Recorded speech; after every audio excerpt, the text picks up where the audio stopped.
Bandeko ba bolingo kaka nde na yebisa bino na ebandeli ya émission na bino mbote.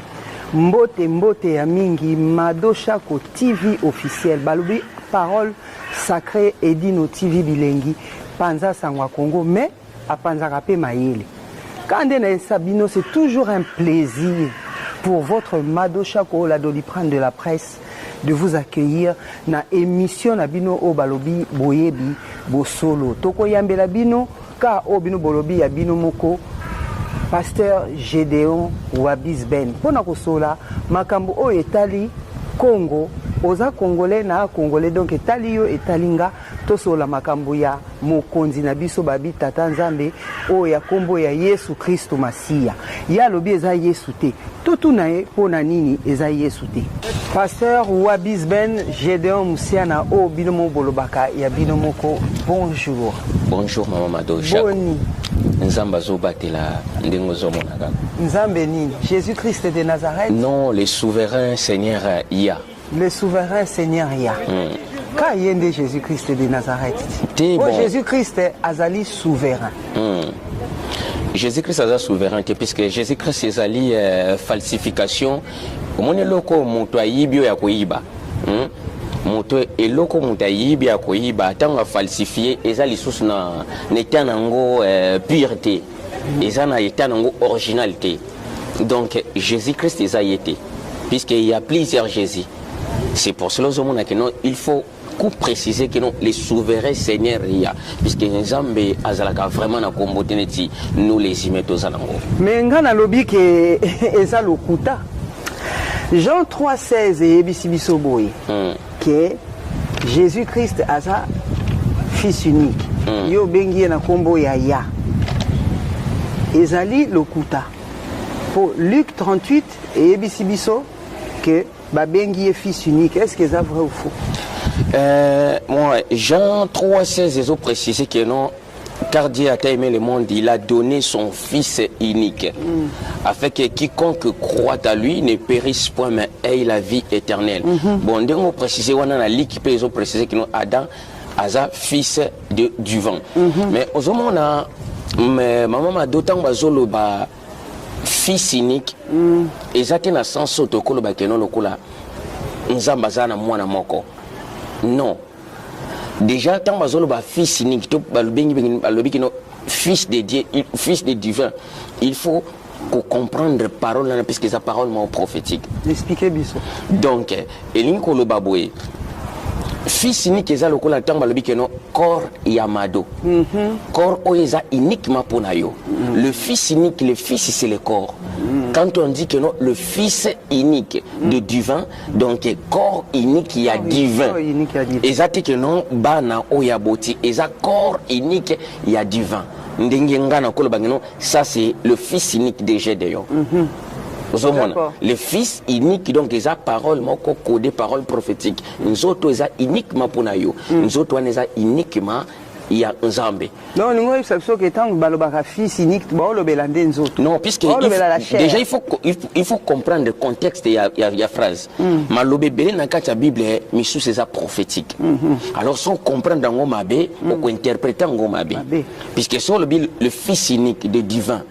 Or, Nalik va préciser que non Adam, fils de divin aussi.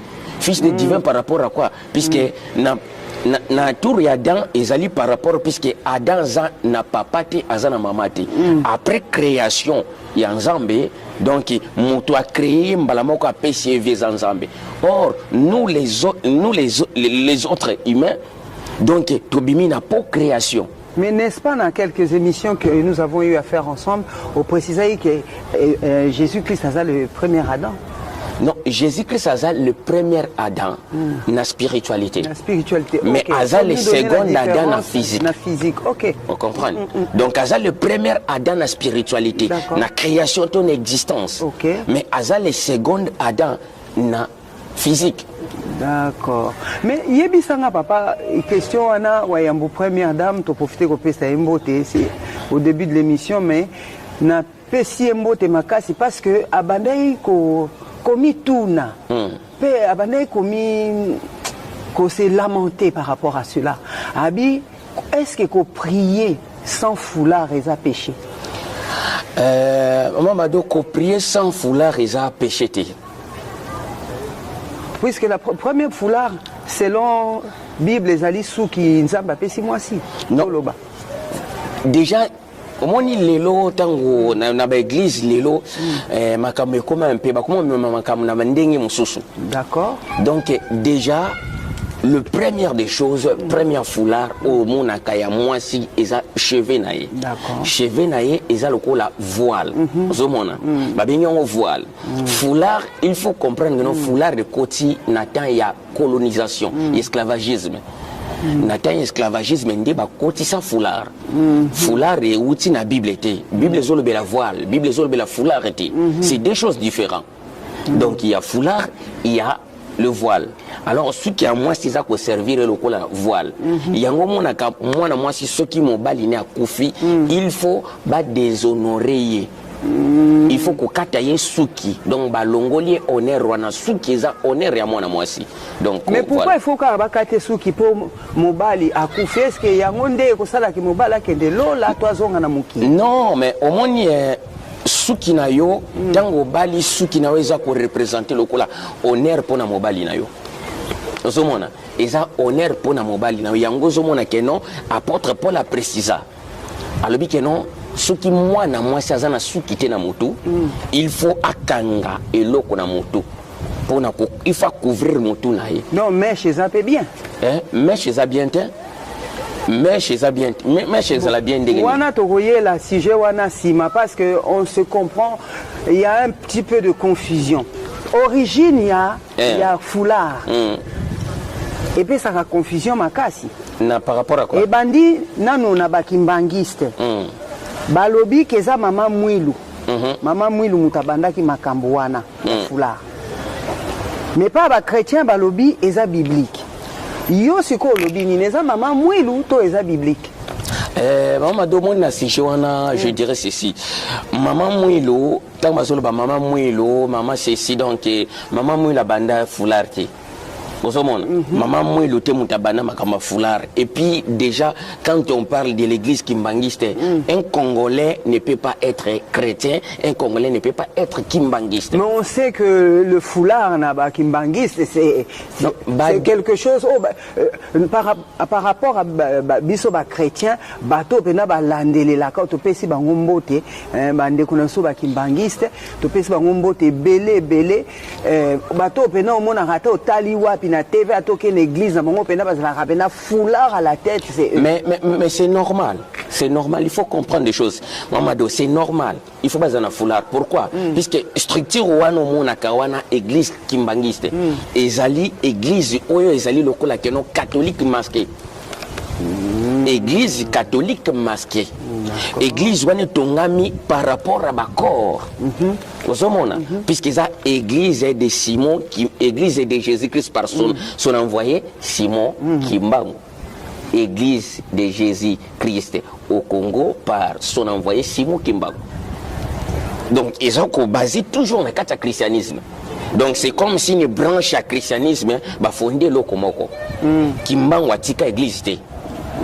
Tu vois déjà ba missionnaire bangonde bato ba boma Kimbangu alors ndenge nini Kimbangu sikoyo bu atiki vision mo eza attaché na catholique bon tozongi na question tolobi eza mama mwilu to biblique eza mama mwilu te makamba foulard eza mama mwilu te eza pe biblique te foulard et outil na ndenge na préciser foulard et outil na colonisation au moins na temps ya colonisation alors tant ba noir baza déporté na Amérique kuna alors ba noir nyos tout mindele bandeke ko imposer bango kenon il faut ko bomba ba cheveux crépus na binwana zomona alors na temps wana ezalaki nini na temps wana eza ba mindele bande kolata o ezali ba chapeau mo boy ya rondre boy bazobenga ngo couvre chef bango ba benga couvre chef eza chapeau ba chapeau mo boy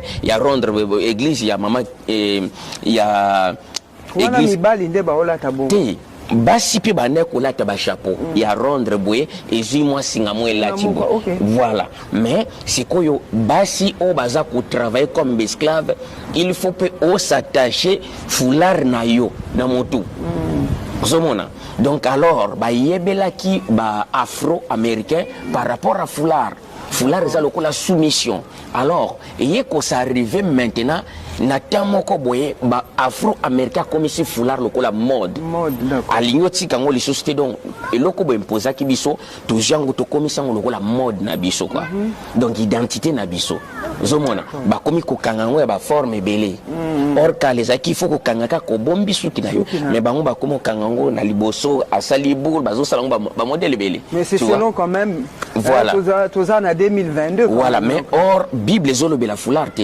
bible zolo bela voile donc ça n'a rien à voir. D'accord, ok. Donc quand débino mo boyebi boyoki alobi ça n'a rien à voir. Ko prier hein wayambo première dame balobi ombaka s cosmétique ko prier sans foulard eza nango péché te. En ce qui concerne ba mèche tokoya tokolobela ngo eza complètement un autre sujet papa. Le belanga. Nous Adam et Ève hein, sont créés par le divin. Oui. Alors il y a autrement dit Jésus-Christ de Nazareth. Oui. Alors ceux qui ont adoré le Fils de Dieu, monité qu'il faut adorer Adam. Bon, Adam divin créé mbalamoko a péché vie. Mais les souverains seigneurs il y a babotier kobota na moi si mais il faut déjà comprendre pourquoi. Puisque c'est tout un mystère. Pourquoi ça? Puisque babotier na moi si par rapport à quoi babotier na moi si puisque il y a des mystères prophétiques où il faut kokisama. D'accord. Genèse chapitre 3 verset 15 ils ont précisé que non. Alors je mettrai inimitié entre l'homme et la femme, entre les serpents et Ève, tu vois. Or les serpents bandé kolobela, ils ont serpent et animalité. Les serpents précisément c'est Adam. Adam yewana za codé comme serpent par rapport il y a sagesse. Zomona yemu tazala qui on a pas transmettre lumière yango ba bengi Lucifer donc à transmettre lumière, à transmettre connaissance ya bonzambe.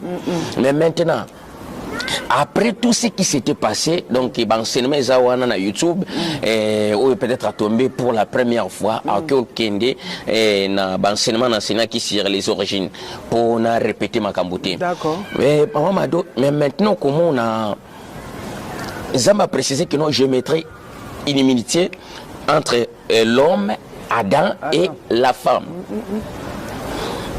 Postérité, il y a l'homme, il y a serpent et écrasé yo, mais postérité, il y a femme et bomayo. Donc des postérités séparées. Alors, la vie normale, la vie à l'élo, si nous voulons examiner le contexte, il y a un problème, moi, ça, c'est la postérité. Genèse chapitre 3, Genèse chapitre 3 verset 15, moi si azakana postérité. Expliquez-nous biso papa na comprendre. Moi si azana postérité te. Moi si azana ba akopé sa descendance te. Descendance ezaka toujours à mobali puisque mobali ne mutazana semence. Alors, il faut que le mystère il y a Genèse chapitre 3 verset 15 kokisama. C'est pour cela que non, mais maintenant Nzambe ka Nzambe ayebi que ne pas tout est possible. Mais moi non mobali pe sans moi si akopé sa prospérité moi te que Nzamba sali moi égalité mon ko. Non, yango il faut la makamo très bien. Tant que non a précisé que non je mettrai la séparation. Tu vois, entre l'homme et la femme.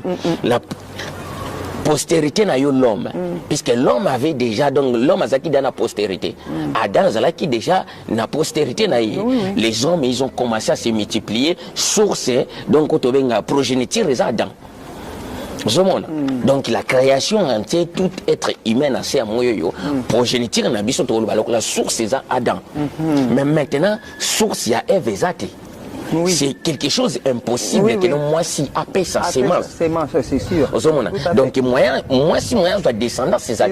Alors mais maintenant or na Genèse chapitre 15 et Genèse chapitre 3 verset 15 nzamba tiki parole moko na parole codée parole prophétique il faut ekokisama mais maintenant pour ekokisama donc sans intervention na ye et simbate alors il faut que moi si moko akoma na zemi sans semence à l'homme. Raison pour laquelle va faire intervenir Maman Marie. Les raisons pour laquelle tant qu'on se poser la question, mais comment cela doit se passer? Yango monina Esaïe chapitre 7 verset 14. Moi si moko in alobikino Esaïe loko moko egesalama egesalama ndenge nini une jeune fille vierge akokoma na zemi. Que moi si moko une jeune fille a tombé enceinte. Voilà. Enceinte wana ezalate na semence ya l'homme. Enceinte ya ko tomber ezala juste na puissance ya esprit sacré.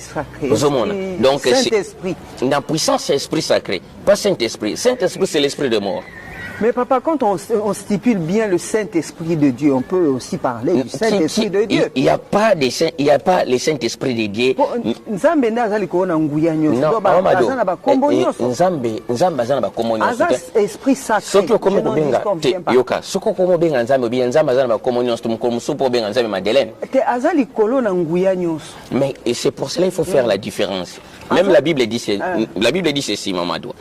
Il y aura toujours la différence entre lumière et la ténèbre.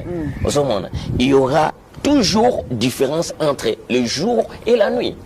Mais maintenant, quand on parle de l'Esprit Saint, aujourd'hui, moi, on ne peut pas m'appeler, on ne peut pas dire que non, Gédéon, tu es saint.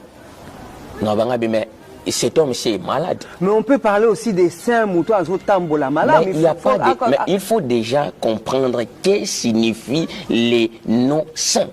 Yo lobi ke saint eza muto akufi o bana otambola na kibonzambe okilinde pesi. Mais akoki pe kozala pe tangu nano za na bomo e ba pesi pesi ki sainteté.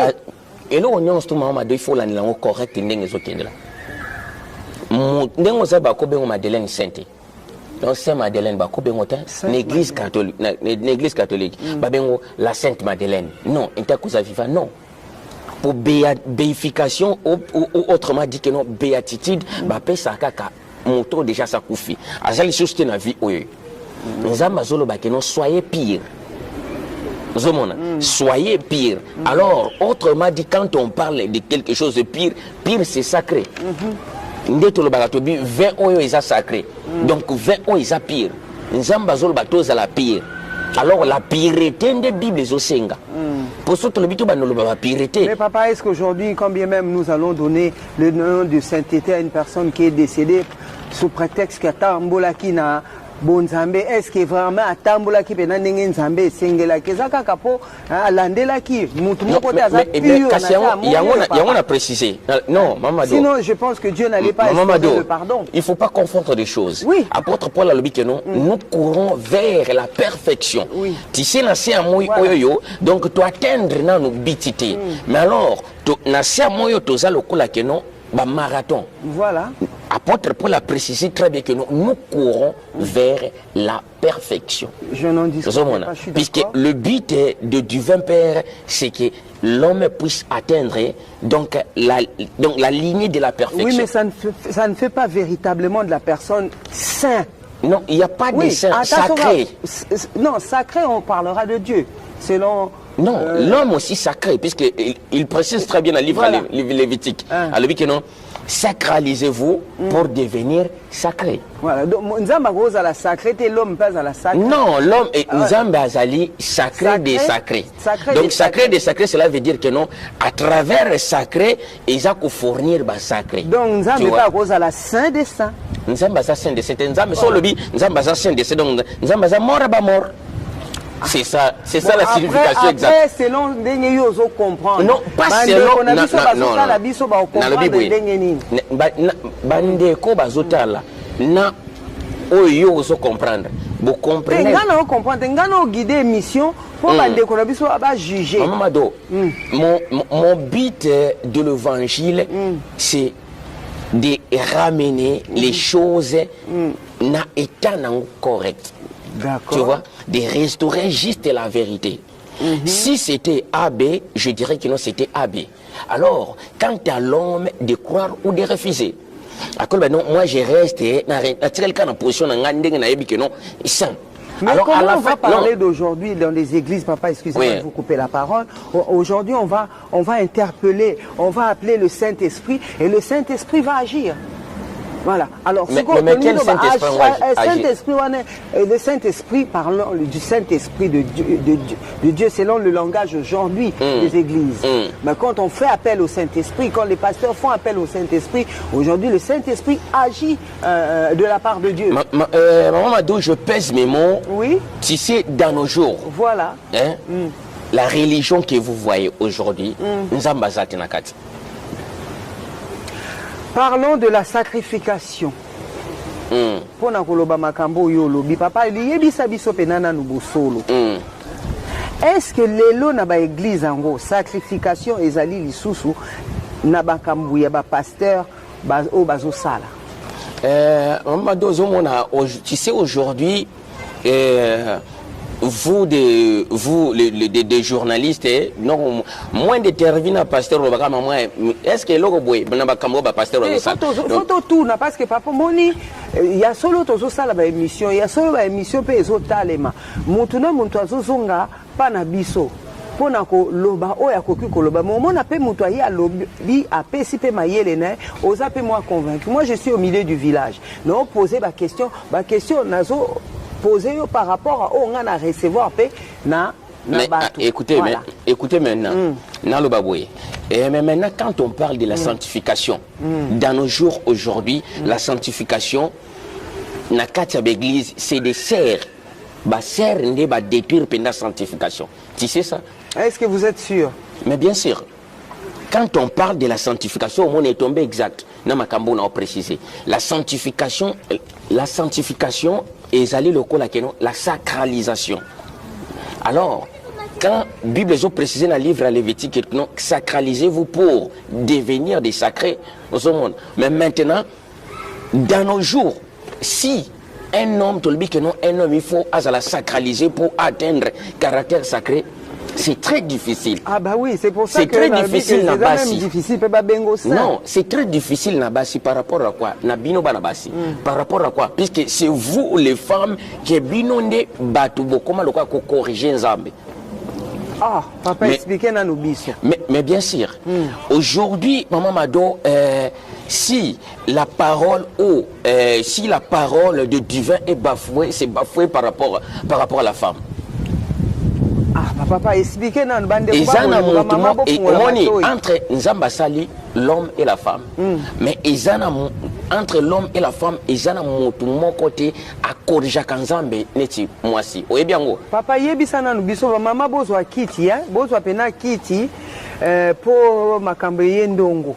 Mado Chako TV officiel ka ndebino moko boyebisi papa Wabis Ben Oyabino alobi biso la personne de la femme né to BBC église. Bien sûr, on a précisé la vie maman ado na vie à lelo. Au monité que non lelo zalaka que non ba pasteur ba sali boy. Lelo tango na question no tuninga wana que non sanctification. Est-ce que na église lelo sanctification zali ba pasteur na makambo ba pasteur ba zo sala yango moni na préciser.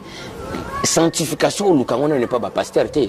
Sanctification faut bando Lukango et pas yabaninga na bino bana basi. Non papa ozo viser ba maman pasteur. Nazo viser oui, nazo viser ba maman pasteur. Non parce que papa on dit les leçons au moni mobala au kende liboso il faut la nana za cacher liboso derrière elle c'est la femme. Mais, donc aujourd'hui les églises sont tenues par les pasteurs et ceux qui pasteurs ont réussi ministère donc olingo lo bakeza faut ya maman pasteur. Non maman oui, maman papa c'est ce que j'entends moi dans mes oreilles. Ce n'est pas ça. On parle de la sanctification. Oui. Alors la sanctification, il y a un moment à préciser que la question na yo ya sanctification, il faut faire très attention puisque la sanctification vient de la pureté. Voilà. Oui, alors quand on parle de la pureté, parce que vous parlez de la sacralisation. Oui, voilà. Mais maintenant on a précisé que non, bateau yo baza désacralisé, ce sont des femmes. Les femmes, voilà. Puisque les femmes baza désacralisées puisque ils sont là pour corriger même les âmes. Moi Moi, je parle des pasteurs. Yo le nalobi ba cité nalobi ba pasteur. Qui dit pasteur dit les femmes des pasteurs. Non, qui dit ce n'est pas des pasteurs qui détruisent. Donc c'est leurs femmes. Yo lobi boy. Sanctification, est-ce que sanctification est en église? Nalobi mais tant que la sanctification. Nalobi ya ba pasteur. Nalobi te ke bandini. Il y a une différence. J'ai parlé des hommes de Dieu par rapport à la sacrification. Les lots na ba église. Makamuni, est-ce que sacrification est toujours par rapport à Makamu, ils ont les canaba pasteur. Yo lobi kezaba basi mutu bazo bebi sa église. Basser. Donc dans la Bible basi c'est être féminin. Ah, donc puisque en dehors il y a question à poser. Dans un cas cette question puisque yo zo tunanga sanctification. Na kati église. Na kati ba église par rapport à ba makamba pasteur ba. Maman Mado, église n'existe pas. Yo église ngana c'est église. OK, précisons. Église c'est les temples. Les temples ils ont les sous na domaine prophétique les temples longwa ya bâtiment mais les maintenant les temples comment il y a corps. Puisque nzambo bana ko fana na bâtiment pour préciser que non donc na repona parmi bino lié mokoyo nako faire résider comme naie. Mais maintenant les noms du vent et ça la kaisous na lié mon côté les noms de du vent te porta kango na ker ndenga préciser que non maintenant na temps koya na ko graver parole nanga et ils allaient écrire mais ils allaient écrire na carte.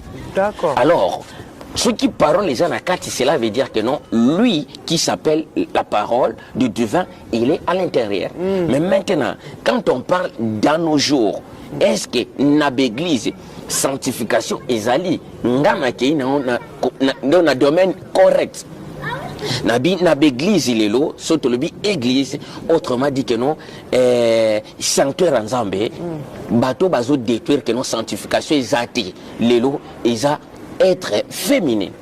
Être féminin par rapport à quoi bino bo corriger nzambe na ba domaine nyonso loba kaka papa ba mama baso yoka boyeli biso ba faux cheveux nzamba sali nzamba pesi bino suki suki naturel biso tozana suki na biso crépi alors bino bolobi oyo te nzamba confondaki il faut tout ça kabelo il faut tout ça ba rajout ba mèche ba plastique ba sali donc ils a déjà correction na mission nzambe c'est là que la femme s'est désacralisée nzamba pesi bino ba sili correct bino bolingi ba sili normalité bolingi ba sili ba niao vous rajoutez des trucs mais aujourd'hui même n'a parlons même pas il y a des cils sotali aza déjà on remarqué que non basi les homonana nzamba pesi bino manzaka so kolisa ngo utayango très bien ebima très bien obi non akosaki à confondre il faut totia beaucoup mo tsa kutuna misusu nguma mikutu kolekana ya lion. D'accord. Alors sikoyo nzamba pesi bino nzoto correct alors ozala na derrière muke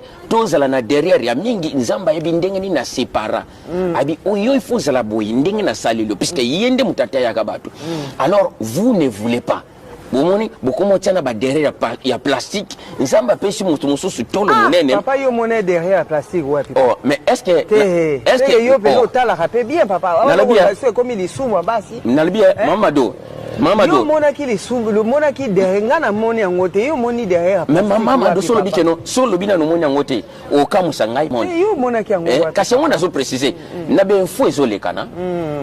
Voilà. Toutes choses ezole kana télévision. Dans nos jours, ils ont le monter ça sous caché. Non, tu les as connus. D'accord. Bozotia bassin ya plastique. Ba silicone on connaît ça to yebi ango to so yo kango bu misusu ku des autres ça la ba retour ba rechi des autres ça ba cancer alors to lo ba sikoni na mobali na mwana mwasi alors qui est le plus abominable na miso ensemble nana zo corriger nzambe trop na question no tuninga sanctification mon papa c'est quoi ngape na kozong c'est sous question olobi na koki ko contredire yote parce que ozoloba bande ko ba bolingo ba ko juger pe na plupart makambo lobi oza vraiment na raison mais moi na mobali devant nzambe a changer eloko côté ce qui c'est qu'on le la côté à bana mibali bon son alobina le côté à bana mibali na lobela ka ba o ba koma lokola ba PD mwana mobali ya akei ba changer peut-être forme nzoto a komi na lokola mwana mwasi wana a corriger nzambe papa na péché oyo lobi pona bon Nzamba lobito jugé to condamné et vous avez extrêmement raison de condamner. Na péché o etelemi liboso mwana mwasi kotia suki basil ko bakisa banini bon ça tozo lobela peut-être pour toza na 2022 puis le péché surabonde. C'est qu'on a oyo uti papa kotia te kino 2022. Non na lobi pour to lobela sko Nathan. Pour Nzamba lobito landela mwana Nzamba landela yoka papa yoka nanu na oyo lobi nanga au début il y a émission au lobby bien que sans moi na mobali mokile ko salema te parce que moi na mobali mutaza na sémence ya kopesa c'est que tango moi na mobali azokoma na yeneti sko mwana mwasi na mwana mwasi na mwana mobali c'est qui devant Dieu o azapenda na kati ya abomination. Mais bango mibale. Mais en tant que tel, en tant que yo pe ndingo vandi boye papa. Na mwana mobali péché oyo uti ko cité ya biso ba mama. To boye yango te Nzamba limbisa biso. Il faut changer. Toko changer mais oya bana mibali sikoyo. Oya bana mibali. Kasi nani yango pena devant Nzambe pena o pena a pesa kanzambe kana. Na lobi Amado. Sur le bitolo bela. Soki mwana mobala kamati abando sala ndenge wana mokila nzambe ko tonda ndenge ni. Mais papa tu ko pointiller sur la femme. Na pointiller sur la femme. Pointiller on l'accepte na musape pena mwana mwasi. Wana seki okomo ke na immoralité. Te non ke na immoralité te papa. Po ndenge olobele libana basi. Olobele libana pe. Te sali pas cité non, et sali pas cité. Et sali pas cité mais mwana mobali siko moni ke yo komo kote la mwana mobali. Na kote te na lobi place ngolo bana ngape so lobi ke no bana mibali ba komo komisa ba. Les femmes qui se fait passer par les hommes, lesbiennes, on va dire quoi? Bon, après Sikoyo, reste à nos abonnés de juger le pourquoi. Les problèmes à Neke, il faut maman Madoko sala makambo correct. Aux hommes église les lots, aux hommes ensemble les lots, tambola, bali ko niatate na domaine que non, il y a sanctification au tangoyo. Pasteur a dit que nous sommes niacha ou abatu ba okim église. Alors mais ngas côté on a ya kanaye ko porter lumière so comme une question tout non papa porter lumière aux deux sexes. Oui mais bien sûr il y a on a précisé na lobi boye mamado ce que tu lobi to lobela que non na abomination bana mibali bazokuma bana basi pe misus bazokuma ba mibali donc les autres bakoma ba PD les autres bakoma ba lesbiennes. Il y a on a lobi c'est le mal qui surabonde. C'est le mal qui surabonde, c'est Satan qui est à l'œuvre. Mais alors ce qui ont lobby que non de nazaboye na sambelaka. Bit ya ko sambela na wezani. Nous courons vers la perfection. Donc bit la c'est ça qui nous doit atteindre perfection. Alors na domaine ya perfection, Bible solo banabiso que non, Lévitique ils ont précisé très bien. Sacralisez-vous. Donc au cours ya chemin na bino ya parcours na bino et le koyo eza lokola devoir na biso c'est la sacralisation. Puisque en sacralisant yangonde eza ko permettre na moto atteindre caractère sacré. Mais alors sur le bique non bu na 2022 donc nous sommes dans le 2022 mais yango so na zolo selon ndenge na swakape boyambi ya bandeko yango na préciser bo maman wado na biso ko lo sakanisa kaneti yote papa non te mutu nyoso so kanisa neti yote pe mutu nyoso za obligé pe ya ko makamuni yango na préciser mutu nyoso to azate ko kanisa neti ngai po papa yozo corriger neti likambo ya Saint-Esprit lelo ba pasteur ti ya lelo bazo sambela kaka Saint-Esprit bazo laksa batu kaka Saint-Esprit mais puisque ils sont des ignorants mais yo mutu lobi kasi yango na mutu lobi sko ke bazo ignorant bango ba lobi ni quand on dit un ignorant comment le quoi mutakwiti dans exemple comment mutakwiti a tombé dans cette ignorance pourquoi puisque alcool envahir conscience naie mais maintenant aza capable de subawa donc bana ba lobeli lokomote. Tu vois, puisque pour nous, il y a un qui nous a makambo en état normal. Mais ce qu'on l'ongolier voit loin, na tongo bisebine osubaka non. Abandi kobanga pour esalier mbalamoko nzoto malini. Donc d'après toi papa, d'après vous émission o erufungola pe ba pasteur. Mais bien sûr. La précise maman. En tout cas papa nanga ba pasteur na kati binoté na kati oté pasteur Gideon. Ba papa nanga ba pasteur émission na bino yango yo. Boyebi bosolo boluka vraiment bo contacter maman Mado Chako na bino boya to mekano ko solo la makambo mingi bazo ndima makambo pasteur Gédéon azoloba mingi pe baza ko contredire. Donc tozo yebate sur quel pied vraiment danser. Donc boya pena donc so boko se confronter to sala ta table ronde ka ndena lobaka et ko sala bien na parole sacrée balobi edi no TV bilengi to profiter ko pesa embote sikaza oya panzaka mayele Mado Shako TV officiel.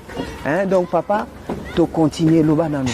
Il y a une précision dans la Bible. Mamado, au moins évangile topé enseignement na portaka. Mamado ma kambo na teyaka. Surtout celles qui peut-être na kati ya bâtiment moko quelconque, balobi babilo connaît wana ateyaka onka na kati église na. Mais actuellement na za église té. Église nangeza lokola église moko public. D'accord. Message d'anga topé ba enseignement nanga nazo offrir na tout le monde.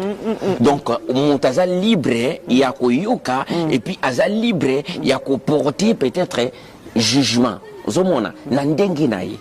Mais c'est que je sais que non on azoloba yango ne paye sa vie. Vraiment. Zomona on azoloba yango ne ko paye sa vie. En plus on azoloba l'homme a la capacité na étant ya lelo oyo. Malgré Bible zolo la mission que non ne vous conformez pas au siècle présent. Mais le siècle présent aussi nous permet à vérifier d'autres choses. Vraiment. Zomona. Prophétie, Bible ont précisé très bien. Examiner toute prophétie. Siko, tout à l'heure, papa, yo pointillé sur la personne de la femme. Ngapé n'a pointillé sur la personne de l'homme. Mais dans 1 Thessaloniciens 4, 7, Nzamba Azoïb Sabiso, 1 Thessaloniciens 4, 7, et lobby. Car Dieu ne nous a pas appelés à l'impureté. A précisé qui c'est que c'était.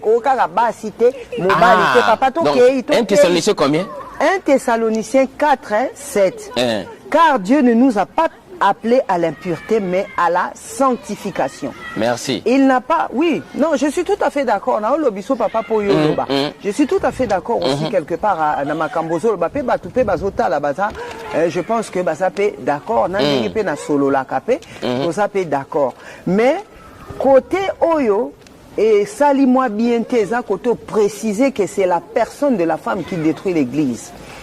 Et Awanzambe na 1 Thessaloniciens, ça qui sait que c'était à lobby bien que pour tout le monde, il ne nous a pas appelé à être impurs.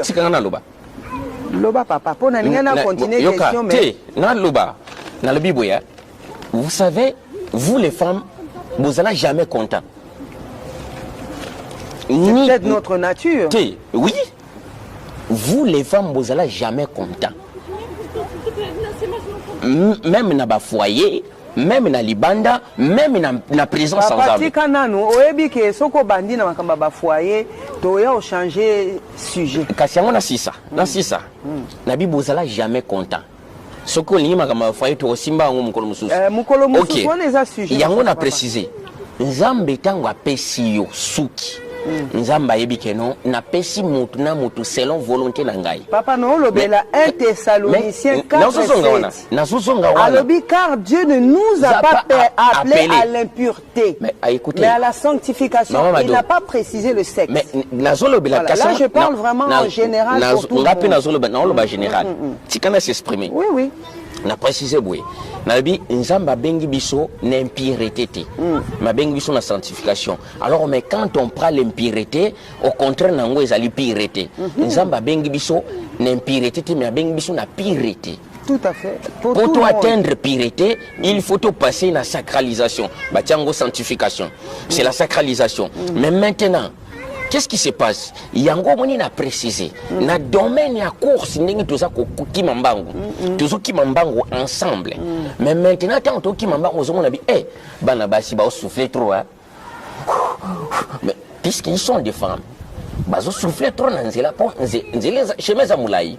Mais yango zo mona tant tozo nazo préciser makambo na bi la femme, la personnalité de la femme azala jamais content. Même les bossons mobali, même les bossons nzamba zaka contacté. bapesi bino nzoto balbi oyo faut za nzoto mike okuna za nzoto minene oyo azabe donc à partager ndenge à partager ba donc mais papa science pe zo jouer na kati te papa ozo lobela science pe so ko zabe munene o cholestérol te na lobi boy mamado na lobi boy na silisa apesi oyo nzoto mike apesi oyo nzoto minene apesi oyo boy apesi oyo boy mais maintenant tant qu'on a un domaine il y a la chirurgie esthétique et comme le coup là que non na domaine moi comme maintenant que non nzamba confondaki ngapo na ngai fala ka sala ngabo ya sala boy abosana ko tsanga iboy ngabosana ko tsanga tango mais ça c'est la faute de qui papa ça c'est la faute c'est aussi la faute de l'homme non c'est la folie de l'homme non c'est la faute de l'homme non c'est parce que quand tu te retrouves devant un homme qui veut pas par exemple au sala boy et on malinga comme iso boy aujourd'hui la femme essaie de changer un peu pour plaire à l'homme ce que tu fais maintenant là c'est grave. Donc là, vous prenez vos charges pour déposer sur les hommes. Oui, c'est la faute. Mais bien sûr. Tout à fait. Mamado, au moins de Zaboué. Nga sona biki no bou d'accord. Ba to mobile moka ya le biki no ngina linga ngina balamado. Ndengi ozali. Hein? Mafuta ezali ba mafuta moko simple bongisa ka pe bongisi mutu même suki ba suki na bino crepi wana. Moi si soit ebika ka boko soigner suki na crepi.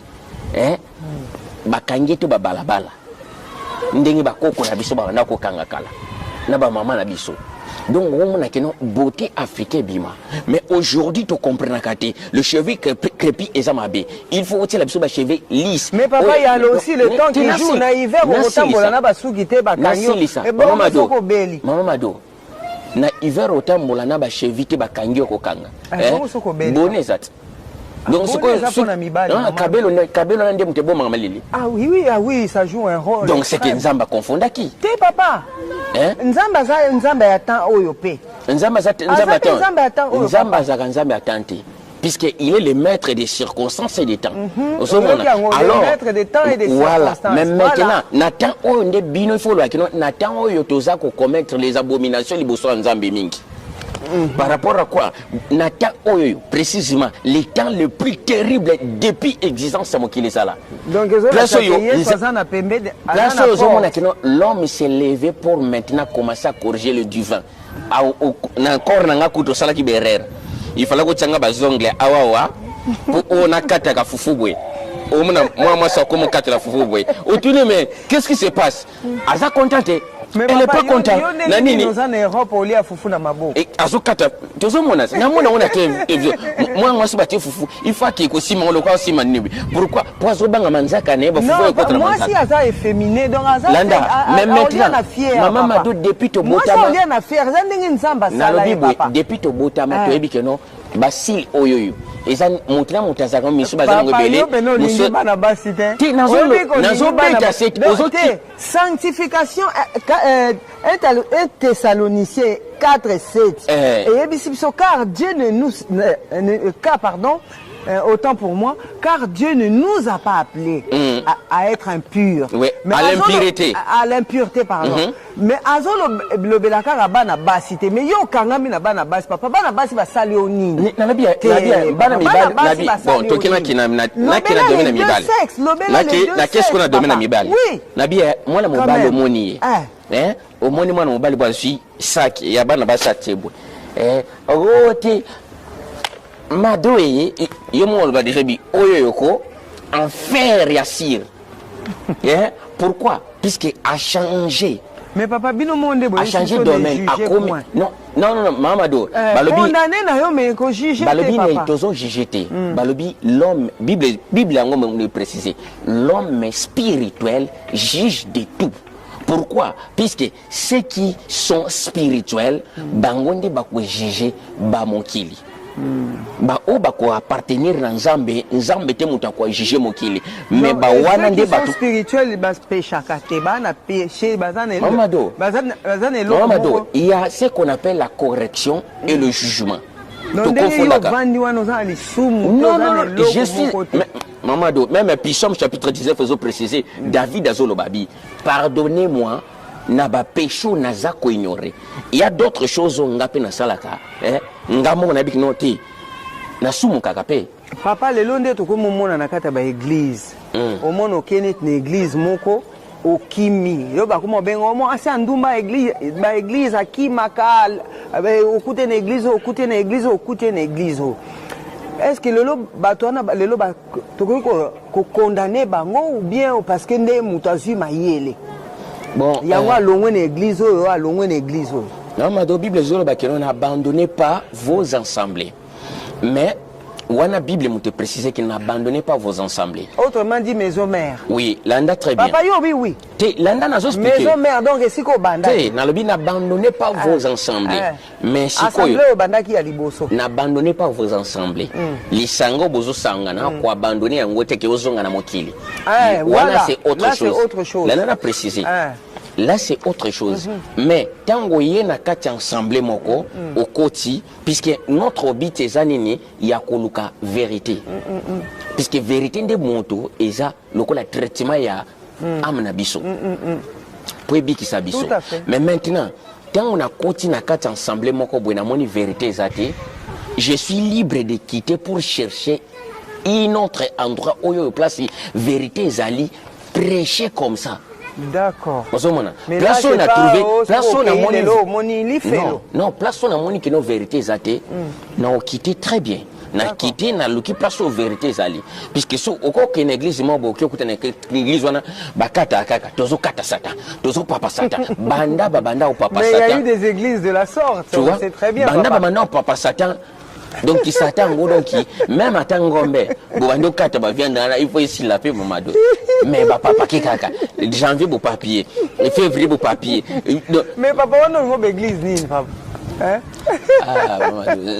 en tout cas bandeko ba bolingo émission na bino est commis pratiquement na souka hein votre émission arrive pratiquement à la fin na habité pasteur Gédéon soko za na mo ya souka ya ko bakisa par rapport à sujet autres huiles koyeba ce qui a dans des photos adorées parce que logiquement yenda botama na moi si ndenge bino moko boyoki to lobeleli sanctification entre autres pasteur alobi e ba mama mutu ba memi mabe kati na mokili tangu ngana tuni ya ba pasteur autrement dit ça ba maman pasteur ou pas donc bino moko bolandela émission o soki il s'agit ya ko bandela bokoma ba appréciation bokoma ba question o bozana ngo posa bo benga pe madosha ko ba o bozana numéro na internet bo s'abonner massivement na parole sacrée Edino TV Bilengi Panza Sangwa Congo à Panzarape Mayele, Mado Chako TV officiel bien sûr, pasteur Gédéon Moussiana. Na habité Soki par rapport à ma camion Soto Sololi, Sokozana un mot de la fin.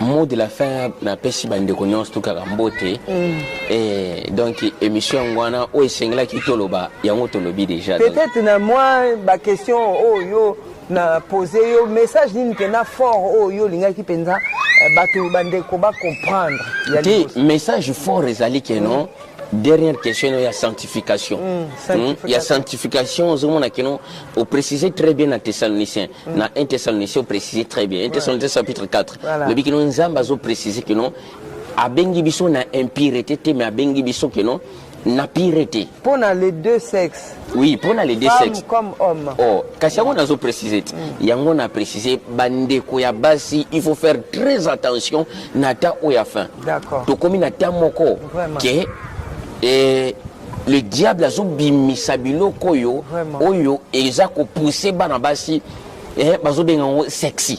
Ozo mona te salinga sexy. Oh, être sexy yango ezo mema et que mema bana basi belé l'enfer. Voilà. Puisque mutuna kiki sexy nae a komi ko corriger nzambe au-delà. Ozo mona ba chirurgie esthétique ezo salama pourquoi puisque moni na mona ka mado azabo ngape na ngina koma lokola mado chako. Na mona kentela zaka na ngina koma lokola entel. Na mona ka musicien américain on a donc à cause de quoi diable a facilité ma camboniance tout. Abika non lokola naza na pognon na ngai. Donc j'ai la capacité de payer. Na changé forme nanga. Or nzambo ya kelaki yo azoyi biso ke non abenga ki na impurité te. Ma bengi na pureté.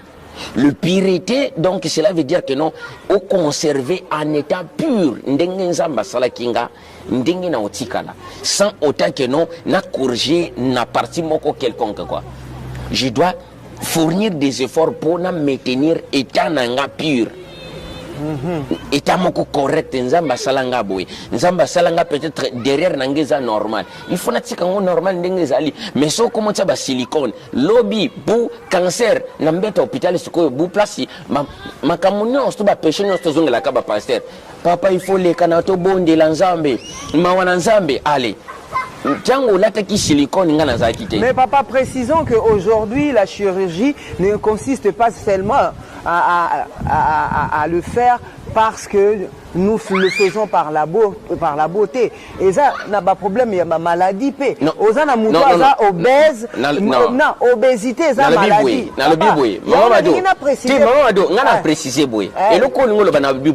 Chirurgie esthétique. Il y a chirurgie médicale et chirurgie esthétique. Oui. Si on dit chirurgie esthétique, puisque montaye ko sala ngo po acha esthétique mo bena corna. C'est pour cela qu'on appelle ça chirurgie esthétique. Oui, mais même médical, papa, ils ont qu'à chirurgie, papa. Mais chirurgie médicale au salon par rapport à la maladie. Papa, moutou moussou ça au moins une émission au papa to salaka. Et quand même m'appelle moutou na perdition. Dans le sens où moutou moussou ça penda na maladie, ça penda na problème, il faut aller qu'à la chirurgie. Maman Mado, l'ana précisé. Bah aucun hôpital ba mono graisse belé na libum. Oui, il faut. Bah le bique non, il faut bah Balexayo na table pour passer les bombes bimisango. Voilà. Ça c'est la chirurgie normale. Voilà. Tu vois, passer les babimisi graisse, attention qui bané ko vimiso libum babimisi graisse bon libum comme non plat. Ça c'est la chirurgie par rapport que non état na yo médecin muta jugé bongo. Voilà. Mais si un homme s'élève et vraiment bon non, il faut que les gars diminuer. Non, même moi, si mon sous papa, j'en ai pas sa chirurgie, mais tellement boti, amélie si ma belle mingi, azamuto tolo ma belle kouei, mais c'est pas qu'on conseiller pour akata ma belle. Waneza et au colobangote que comme il soum comme il chirurgie. Nabi, Nabi, Mamadou. Voilà, Mamadou. Il y a un lobel qui tout à l'heure m'a cambia, tant, tous en 2022. Voilà. Et tous en 2022, et ça, les lots, mon quoi, ben, à qui maman, aux autres, se reconnaître, Azali, moi, c'est à Boti Mingi, Azali n'a besoin d'anité, mais tellement ma belle est comme complexe pour naïe, mais même pour un couple naïe, à Katisi ma belle. Pour moi, ça, c'est normal. Yo conseille qu'est-ce qu'on est? Ah oui, pour moi, j'ai trouvé ça normal. N'a quoi qu'on jugeait côté Wanate, Azali a besoin à se sentir bien, à se réconcilier.